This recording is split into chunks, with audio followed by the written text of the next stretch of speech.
And they said they could do it yesterday, but they probably like mailed it yesterday.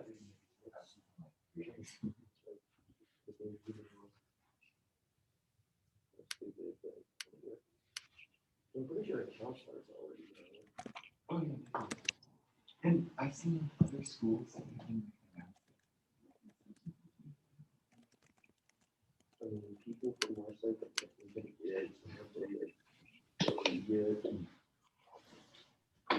Yeah, because you'll hear when other people are hearing, and that's how you'll know that. Yeah, because Aw. they also said that we'll tell you if you did. Yeah. Oh, so you'll hear from them either way. Yeah, so we know that there's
Good morning, Shaft. Please stand for the Pledge of Allegiance.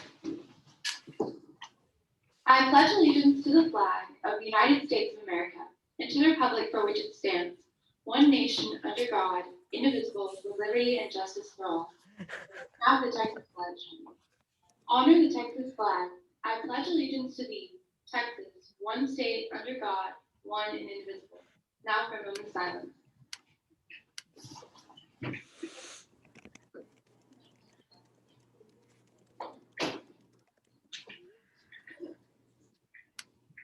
Teachers, please take attendance now. A message from Healthy Shaft. Negative emotions are impossible to avoid, but letting go of negativity is the best way to let the positive in. Here's an update to the teen teaching announcement. Please note that applications are digital this year. Check out the QR codes posted around the school and on Ms. Yagi's door in room 262. You can also go to Ms. Yagi's school website, click on Teen Teaching tab, and look for the link. Applications and teacher recommendations are due by February 21st. The girls swimming and diving team won the regional championship meet. They were led by Sophie Sladen, first in diving, Gemma Burns, and Lily Backel, first in the 100 freestyle, and Kyla Foxoven, first in the 100 breaststroke. The boys team brought home the bronze medal as regionals, so both teams are going to state championships later this month. Go Shafts! Go to the drive-in movie night on Saturday, February 13th from 7 to 9 p.m. in the PAC parking lot. The gates open at 6:16 p.m. for our screening of the Academy Award-winning animated feature Spider-Man Into the Spider-Verse. Tickets are $20 a car, and proceeds will go to benefit the Thirst Project. Tickets be purchased at movie.westlakestuco.com. Today is Safer Internet Day. Remember that we all have a responsibility to make the internet a better place. Pause before you post, support others, and be kind. Have a lovely Tuesday, Shaq. All right, guys, today we're basically continuing yesterday's. We're going to do part 2 of the fundamental theorem of linear algebra. So it has to do with orthogonality in the 4 subspaces. So if you looked at yesterday's examples, you could start to see some of these patterns that we're going to look at today. Quick review of the 4 subspaces. Main ideas from yesterday. We have column space or range. Okay, it's the range of A. Basically, it's what types of things can come out of A times X. So we're really talking about these vectors here, these that come out. The dimension is the rank of the matrix, the number of pivots, which means that's how many vectors we need in a basis to fully describe the column space. And it's a subspace of Rn. Okay, however many rows there are, the column space vectors will have the same number of elements as there are rows. Okay, row space. It's the range of a transpose.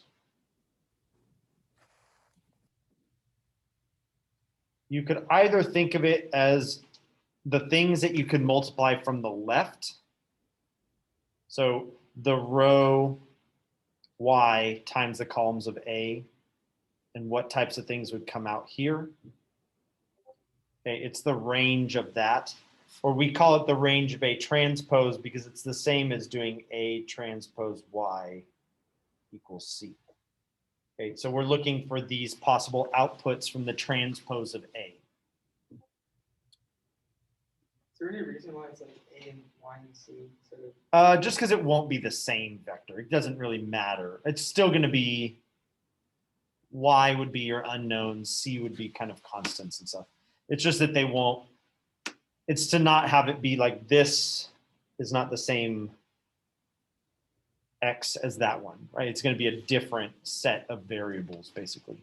But it's just your unknowns, a vector of your unknowns and a vector of what it equals on the other side. Okay, your dimension will still be the rank.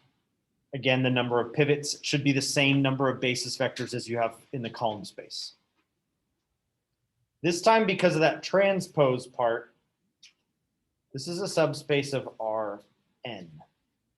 Okay, we've transposed A, so now it's the number of columns that will tell me, which would be the rows of A transpose, is what's going to tell me how many elements are in that space there. Okay, then we have the null space.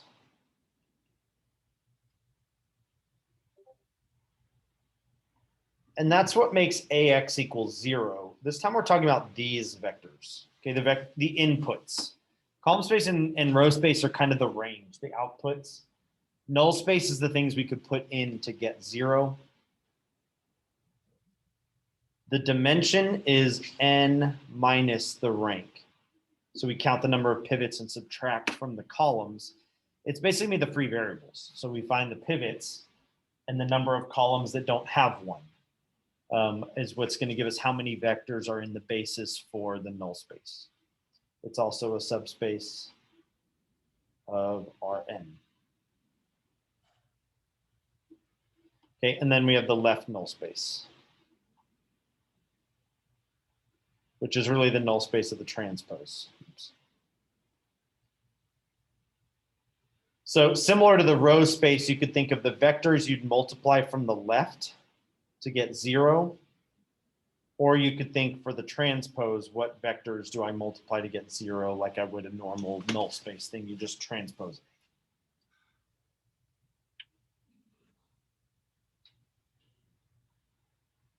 So here we're thinking again, what are my inputs? What would I put here to get 0?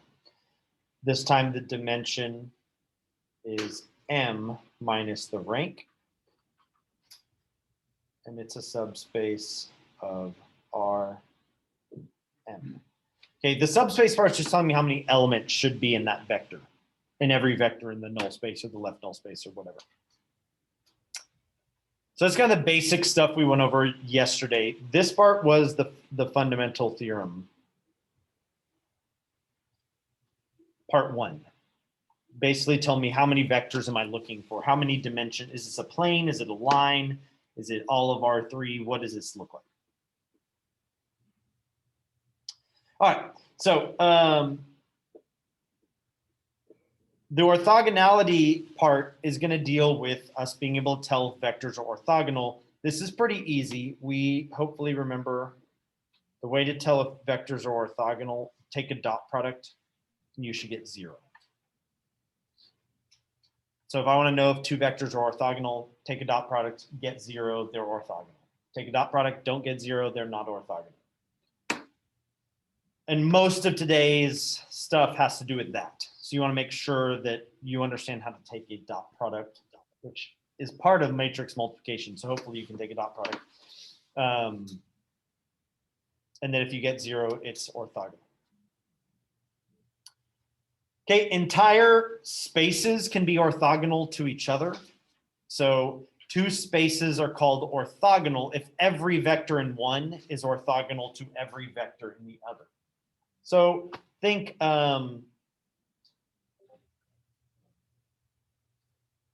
x, y, z axis.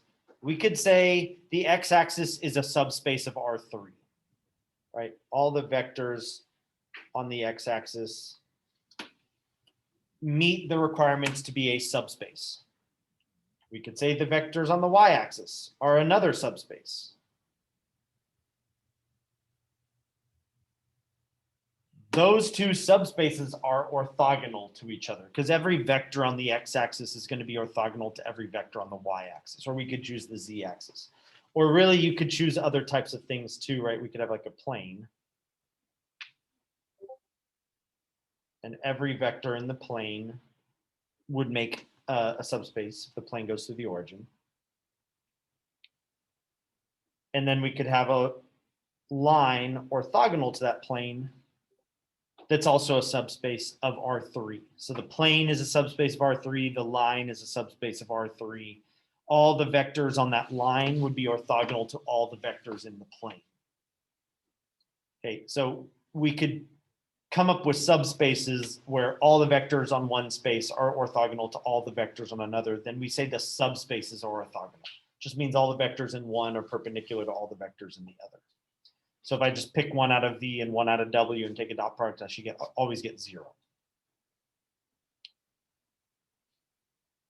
Okay, and so what we're looking at is generally we have this situation where I'm taking a vector, multiplying by A, and I'm getting another vector, AX equals B.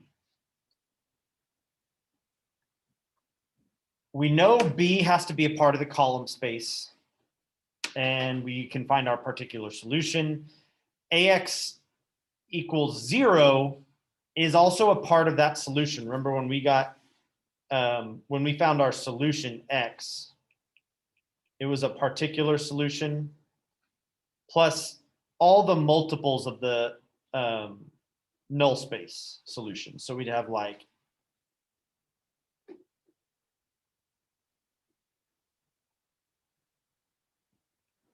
all these different null space solutions that we just called the null space, but or the homogeneous solution.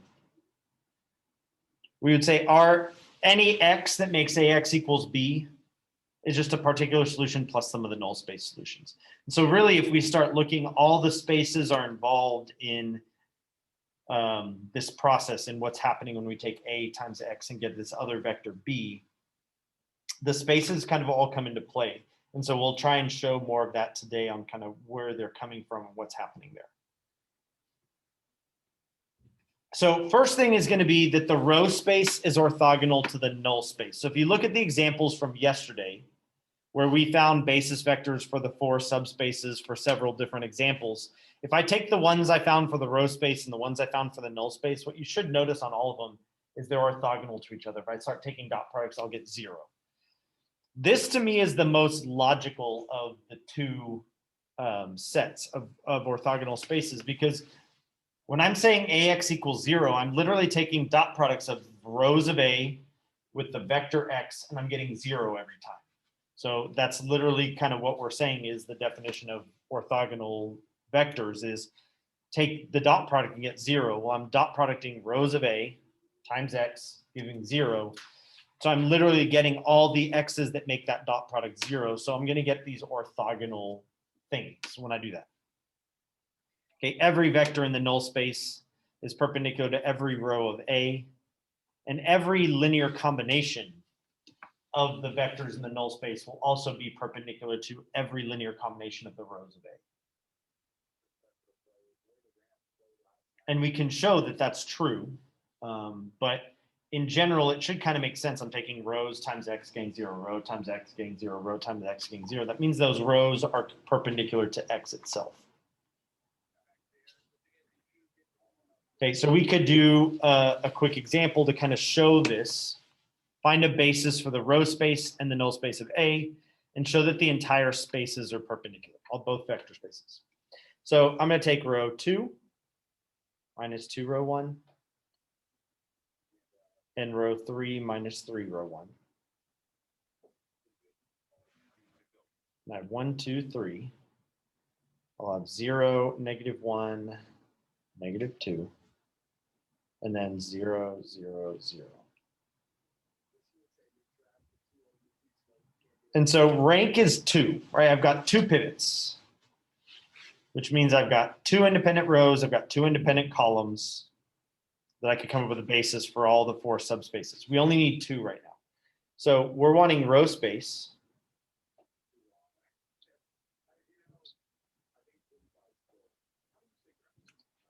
I should have 2. Okay, I should have the same number as I've got rank here is 2. So I need 2 independent rows.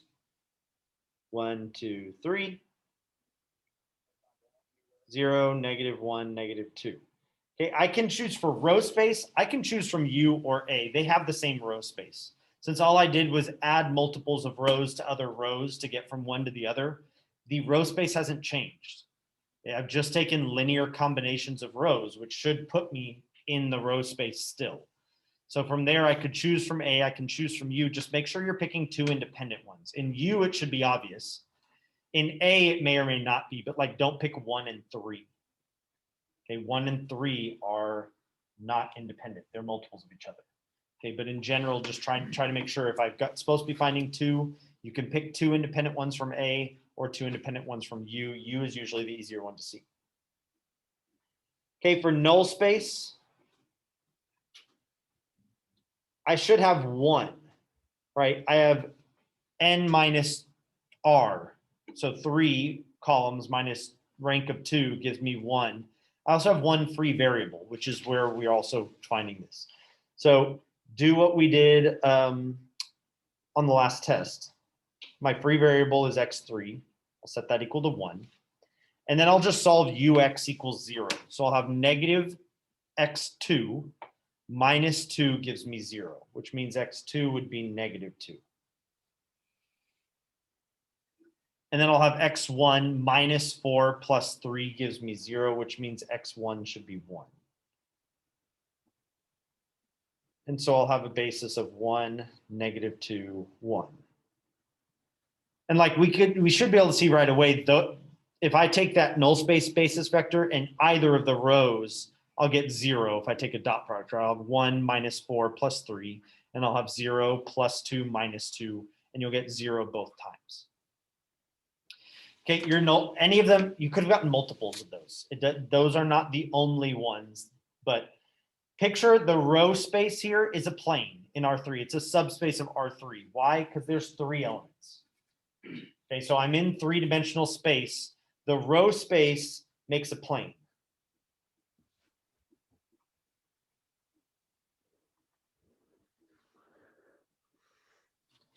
Because I've got these 2 vectors that are independent in 3 dimensions, meaning they'll be in a plane together. All the multiples of them that I add together will be in that same plane. And then your null space is going to be a line. It's 1-dimensional. And it's orthogonal to that plane that the row space is in. So picture here, the row space is 2-dimensional. The null space is 1-dimensional. That means I've got a plane in 3D space and a line in 3D space, and they're orthogonal to each other. Everything on that null space line is perpendicular to everything in that row space plane. Okay, we could show that they're orthogonal by saying every row space vector will be some multiple of 1, 2, 3, plus some multiple of 0, -1, -2. Okay, all the vectors in that plane will be some multiple of one of those things plus a multiple of the other. And if I take the dot product of that, the null space is any multiple of 1, -2, 1. What I should be able to see is that I will get 0 no matter what I choose for A, B, and C. So I'm going to first work in the parentheses and add those 2 vectors together. So I'll have A plus 0B. I'll have 2A minus B. And then I'll have 3A minus 2B. right? That vector represents every vector in the plane that is the row space. I could pick an A, pick a B, plug them in. That's a vector in the row space. Okay, that's a vector that is some linear combination of the rows of A. If I just put in any A or B I want. Then I'll have C, -2C, C, which again would represent anything that would give me 0. A times that thing would give me 0, no matter what I picked as C. If I take the dot product here, I'll get AC. I'll get minus 4AC plus a 2BC plus a 3AC minus a 2BC. Right, if I take the dot product and just multiply the elements and add them all together, and I will see that no matter what I pick as A, B, and C, I'll have AC plus 3AC minus 4AC, and then I'll have a 2BC minus a 2BC. So any multiple I take plus any other multiple times the multiple of the null space, I'll get 0 every time. Pick any A, B, C you want, it'll always happen. Okay, so that's how we could show the entire, not just the basis vectors are perpendicular, but the entire space would be every multiple of the basis vectors added together, dot with the multiples of the other basis vectors added together, and you'll get 0 every time. Okay. Since every vector in the row space is perpendicular to every vector in the null space, there shouldn't be any vector that's in both, except for 0, right? The 0 vector's in all of them. We have to have the 0 vector there. But since they're perpendicular to each other, you shouldn't have other vectors that are in common, right? Once I find kind of the row space and the null space, they shouldn't share anything in common other than they both go through the origin.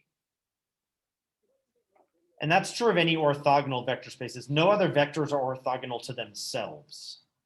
So they couldn't be in both. So just make sure if you're coming up with these things, if you see your like row space and your null space share a vector in common, something's gone wrong. That shouldn't happen because they should be orthogonal, which means the only thing that they should go through at the same time is the origin, not other places.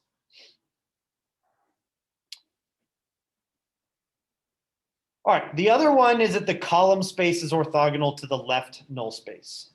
Okay, and I realized that I left this entire last paragraph the same as the one before, which is not true.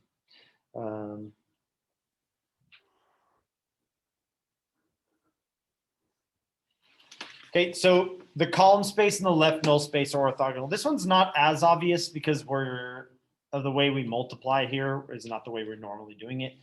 But if you transpose A and think of the left null space as A transpose times some vector gives me 0, the y's there are the things in the left null space.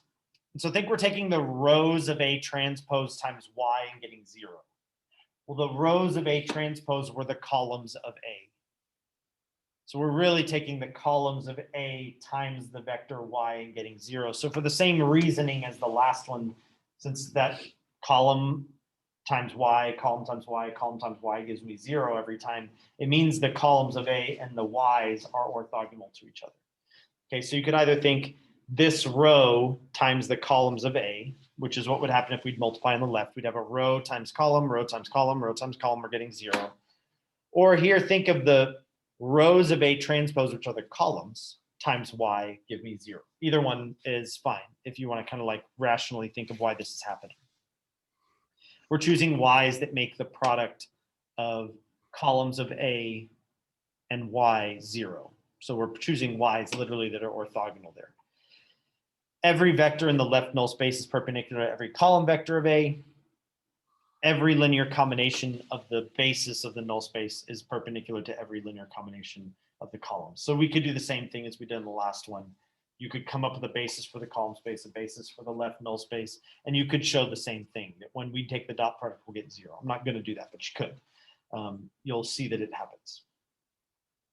Okay, this lines up really nicely with the dimensions from part 1 of the fundamental theorem of linear algebra. So we had like the row space and the null space are both subspaces of Rn.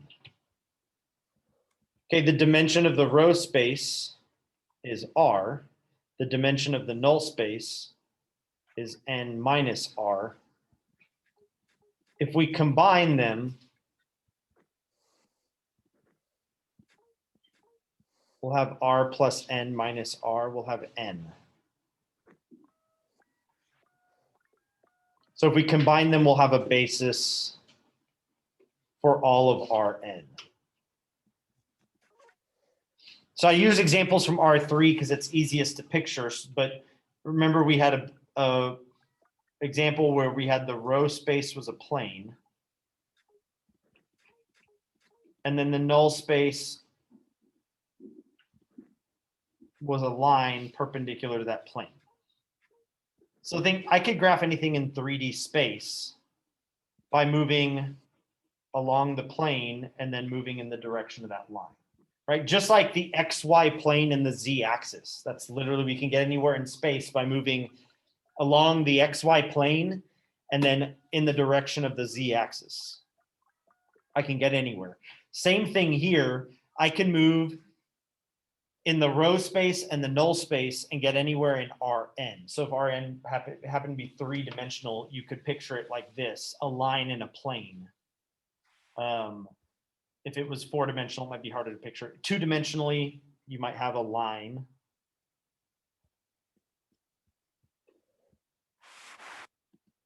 And another line that's perpendicular.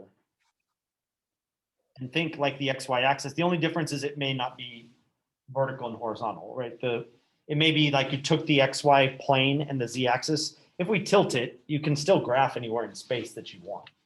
That's all that we're getting here is we're getting all of Rn, a basis for all of Rn if we take the basis for one and add the basis for the other. Same thing would be true of the column space and the left null space, except it would be for Rn. Okay, put them together, you'll have an R, an M minus R will get M. Okay, so we'll get a basis for Rm if we take the other two spaces and put their bases together. All right, so really the spaces are called orthogonal complements. So they're not just orthogonal to each other.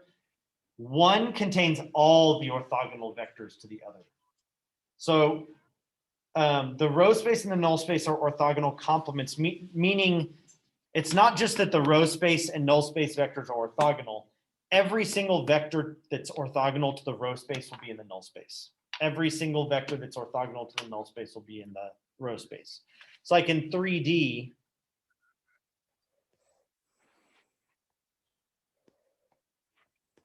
the X and Y axes are orthogonal, but they are not orthogonal complements.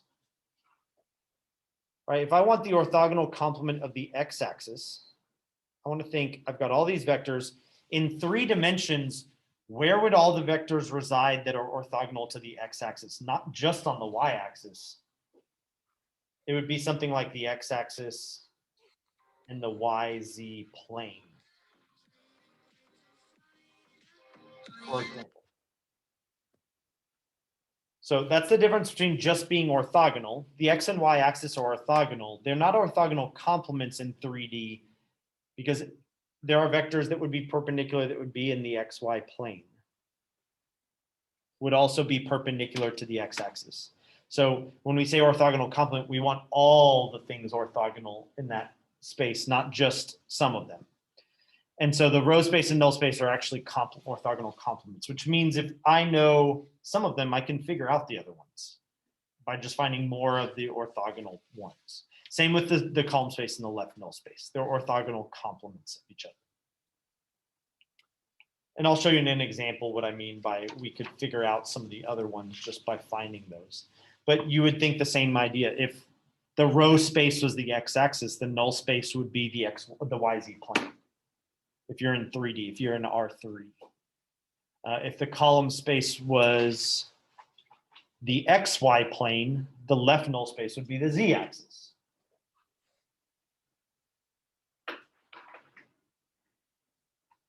Okay, or in R3, you're basically going to end up with a plane and a line always, for one or the other. Or I guess all of R3 and nothing. you could have 3 and 0 or 1 and 2. You're never going to end up with a plane and a plane for the row space and the null space in R3. You can't. Okay, we would have like a line and a plane or something like that. Okay, so this is part 2 of the fundamental theorem of linear algebra. 1 was from the last lesson. It basically gave us the dimensions of the 4 spaces. Row space and column space both have the dimension that is the rank. Null space is n minus the rank. Left null space is m minus the rank. Part 2 is that the null space is the orthogonal complement of the row space in Rn. So again, if I'm in R5 and I figure out that the null space has 3 basis vectors, the row space should have 2. Okay, if I figure out that the null space has 4, the row space should have 1. You'll basically end up with these 2 things that are orthogonal to each other there. The left null space is the orthogonal complement of the column space, and they're in Rm. Often for us, those are the same. M and n are the same because we just have to deal with a lot of squares, but they don't have to be the same. Okay, we've seen rectangle ones as well. Yeah.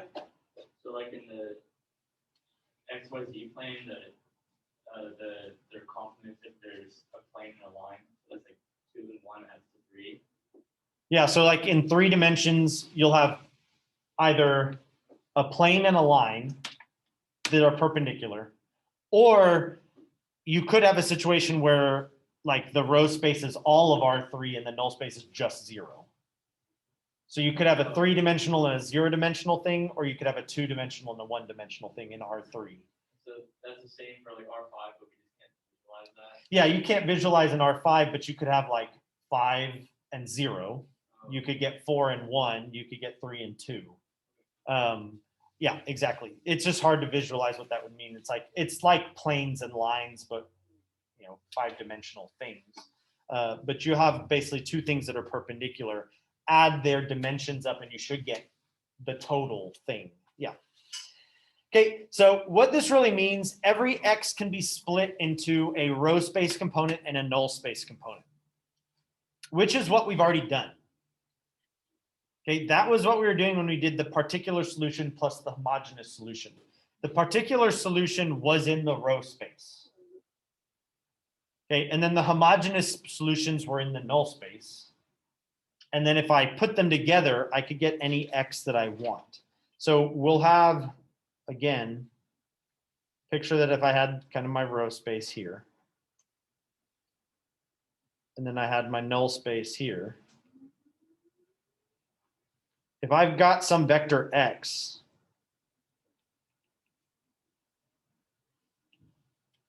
it's just some vector from the row space plus some vector from the null space. Okay, add them together. Remember, put them head to tail. That'll give you x. So we've technically kind of already done this idea. That's what we were doing when we were finding that complete solution, is that x is just a particular solution plus some multiple of the null space solutions, the homogeneous solution. Is we're just saying it's some vector in the null space plus some vector in the row space. It will give me any x that I need there. So I'm going to show you this picture. It's a little bit confusing. We're not going to really dwell on it a ton, but if you take linear algebra in college, you'll probably see it because of every book or whatever has some version of this picture in it that I've ever seen. So our row space and our null space, I drew them as little planes. They aren't necessarily planes. Again, depending on how big our n is, these are multi-dimensional spaces. The picture, basically anything in that little blue rectangle, that's things that are in the row space. Anything that is in that little orange rectangle, that's everything that's in the null space. And that everything in one is perpendicular to everything in the other. They're all a part of Rn. So if it's 3-dimensional, it would be a plane and a line. If it's 4-dimensional, it could be 2 kind of 2-dimensional things, or a 3-dimensional thing and a 1-dimensional thing, or whatever. Our vectors x that are in Rn somewhere are basically going to be some, this would be the origin, some vector in the row space. So this would be like our particular solution. And then some vector in the null space, which would be some homogeneous solution that if I place them head to tail, this is not a great picture because I didn't do a very good job, but if I place them head to tail, you'll get X. Okay, that I could add them together and get X, the solution.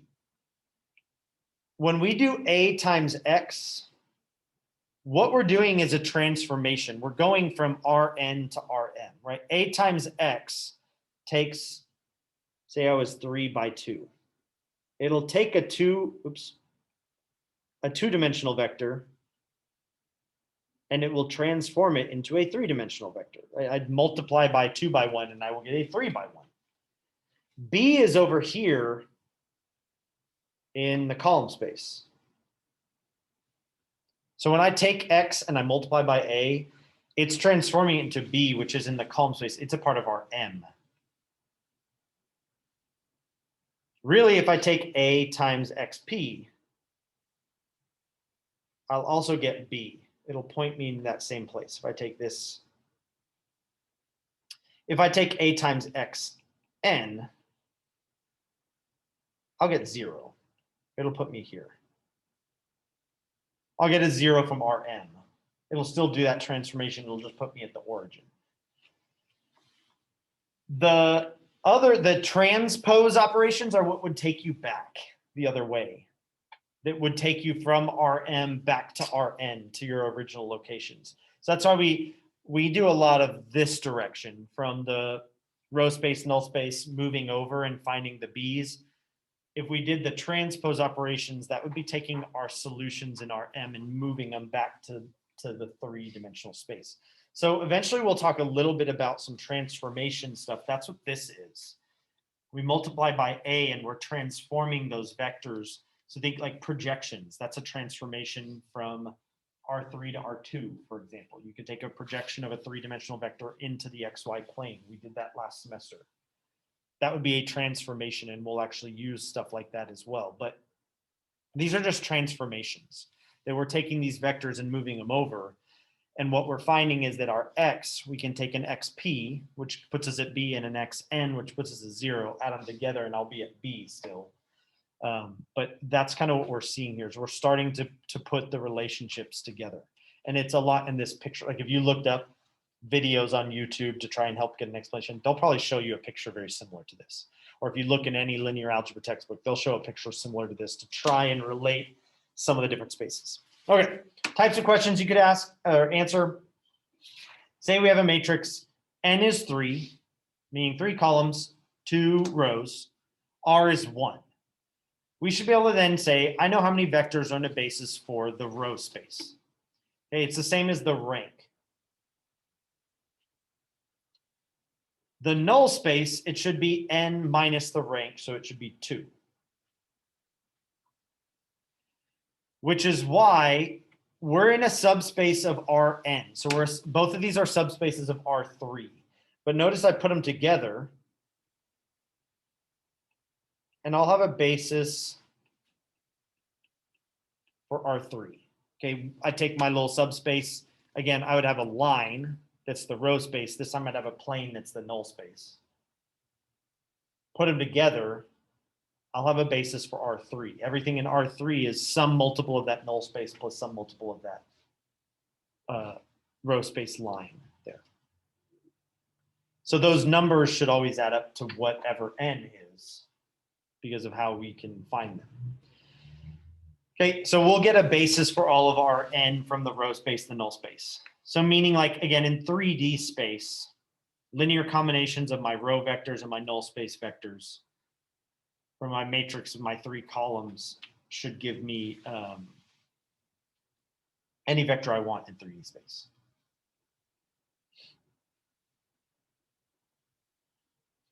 Okay, 4D, I would want 4 columns.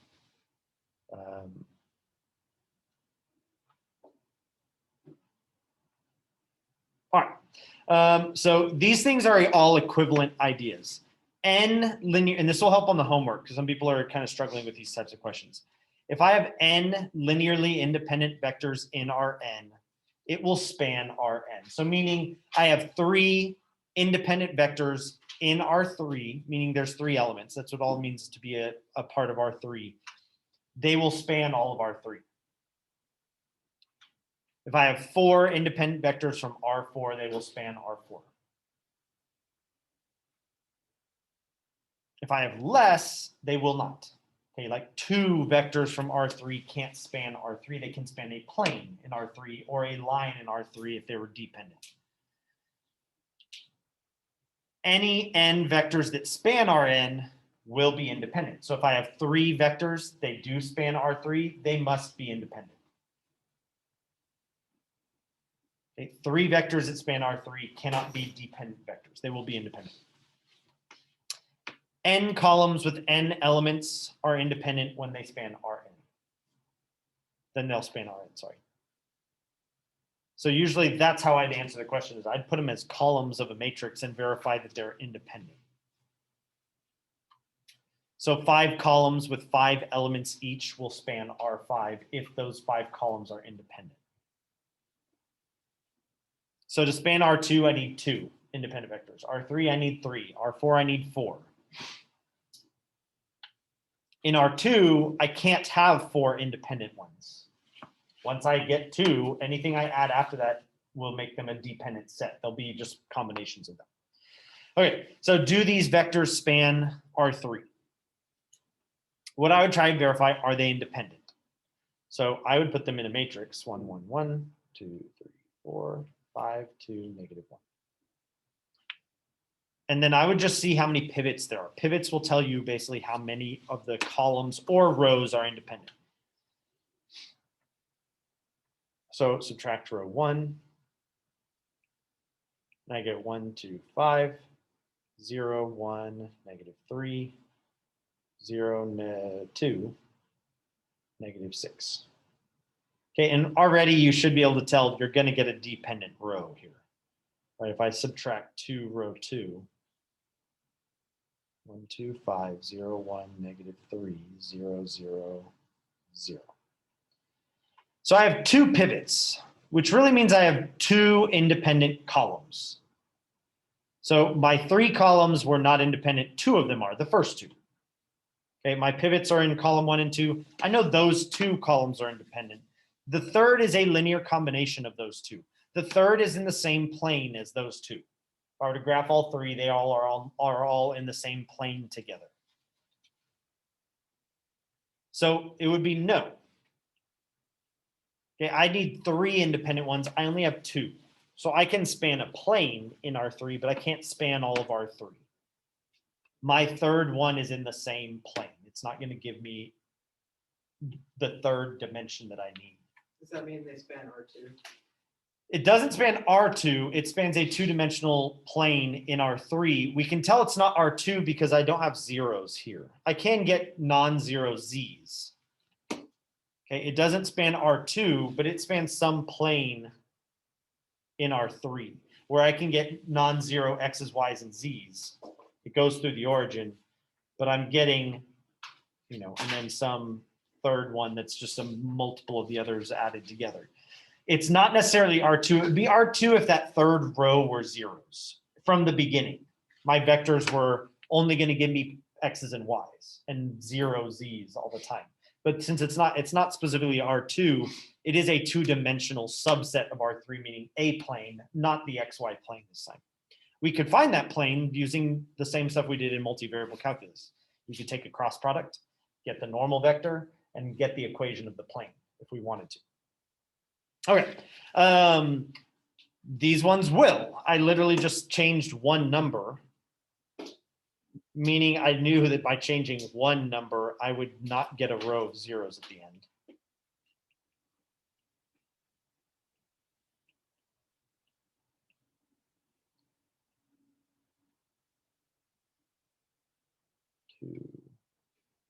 Negative 4. So I can tell now when I subtract 2, row 2 here, it's going to give me a non-zero row, right? I'll get 3 pivots this time, a rank of 3. So -2, 2. I've got 3 pivots. Now I know that means all 3 columns were independent. My 3 pivots are telling me that all 3 columns were independent. So these ones do span all 3, R3.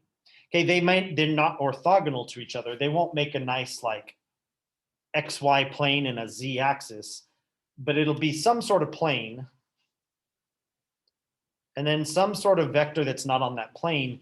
It might not be pretty, but technically we could graph anything in R3 by like moving along that plane and then in the direction of that line, we could get there. Okay, in R3, as long as that line is not on the plane, which it's not. So any 2 vectors would make a plane. The third one would be a line not on that plane.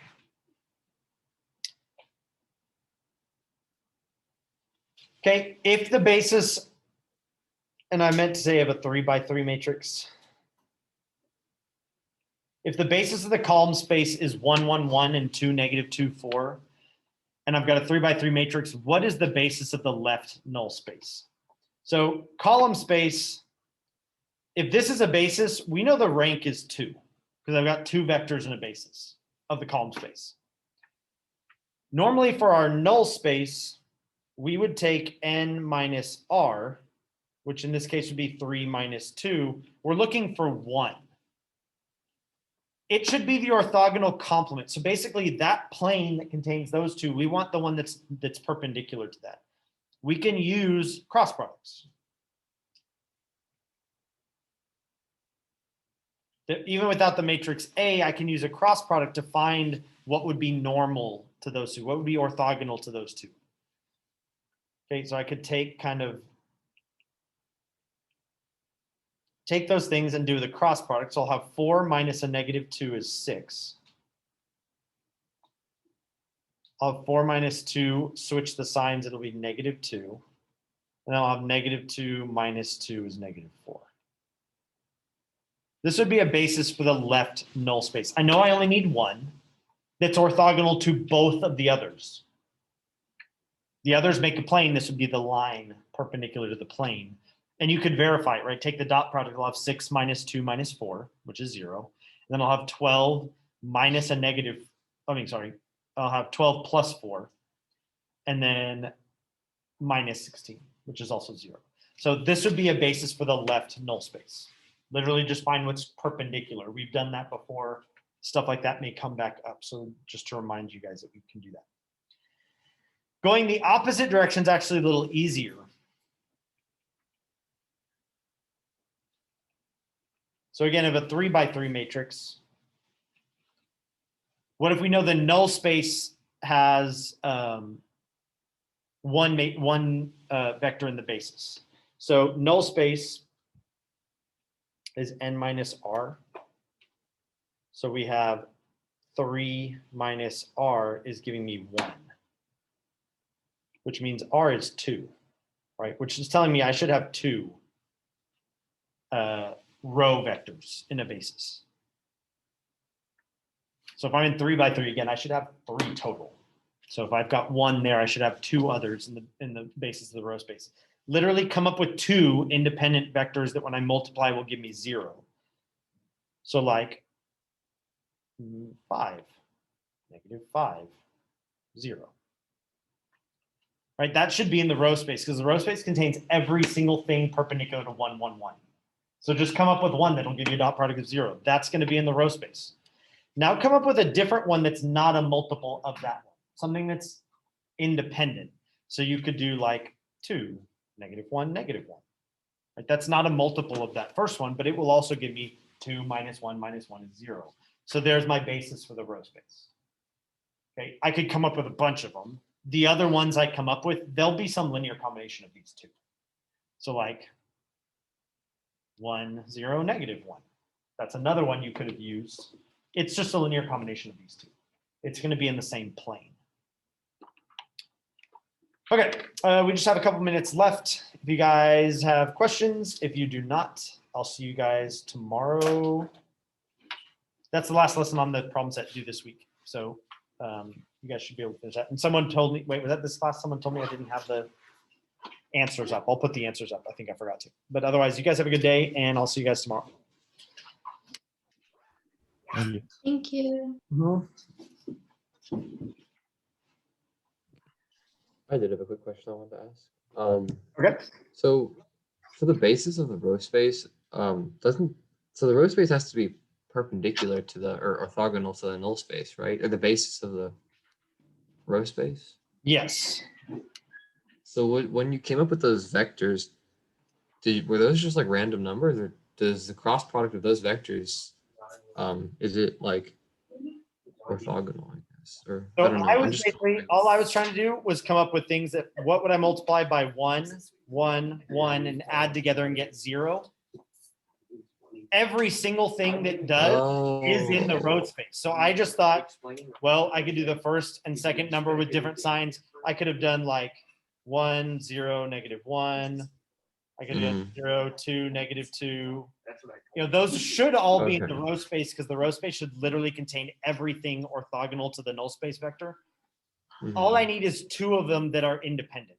So like they'll represent all. those 2 or those 2 or those 2. They'll all be in the same plane together, so it doesn't matter which 2 you choose. Yeah, that makes sense. All right, thank you so much. I had a question on yesterday. You had like something in upper echelon form. How would you find the left null Hold on. space? What was that? If you had like a matrix in upper echelon form, it was already given to you. How would you go about finding the left null space? If it's already in echelon form, is there a row of zeros? Yeah, let's say that. Like here, the left null space there would be only the 0 vector. Oh, But if you had something like this, wait, I can't see anything. you're not seeing anything.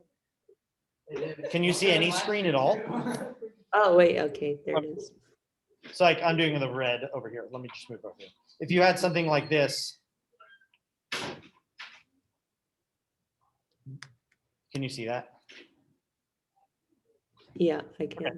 Then the No. left null space, the basis would be 0, 0, 1. Because I can multiply this row and this row by 0, and then this one by anything, and I would get 0. But if you have rows of zeros, that's how you kind of find it. Okay. So if you had Okay, in my mind, that was like, I don't know. If you had 2 rows of zeros, then my basis I would use is 0, 0, 1, 0 and 0, 0, 0, 1. Because I can multiply this by anything, right? Or I can multiply this by anything and I'll get zeros. Okay, what if it wasn't ones? It doesn't matter. Pretend the ones were any number. Oh, right. Yeah, pretend it was anything other than zeros. Any row of zeros is going to give you another row from the left null space in the reduced form. Okay. Great, thank you. Oh.